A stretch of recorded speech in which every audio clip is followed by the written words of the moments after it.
Hola gente, welcome back to my YouTube channel. Today I'm going to talk about 1.2. In 1.2, we talk about European countries and how they acted when they started building empires in places like Africa and Asia. This is also known as imperialism. In the late 1800s and early 1900s, countries like Britain, France, and Germany wanted more land, power, and resources. To gain this, Britain, France, and Germany imperialized and expanded the territory to other places, which were Africa and Asia, that provided these countries the things they needed. Although it not only it benefited them, it also caused tension between them because they all wanted the same things in the same spots. So it was like a war or a battle for who got what. Each country built their armies to be stronger so they could have enough power to overtake the other countries and gain the territory they wanted. An event that was really important in this time was the Fashoda incident. Fashoda incident was where Britain and France fought over land in Africa.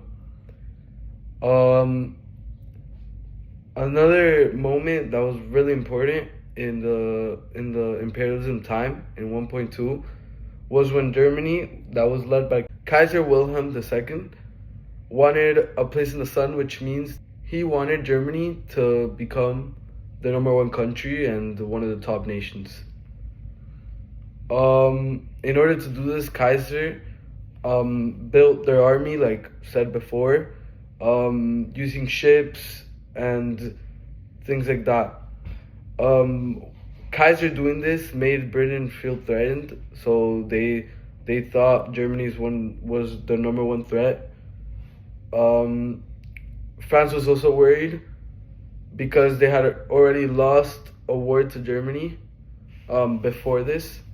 So Germany and France had a lot of tension, way more than Britain, because of the war and because in 1905, Kaiser made a speech in Tangiers, Morocco, that said that Morocco should be free.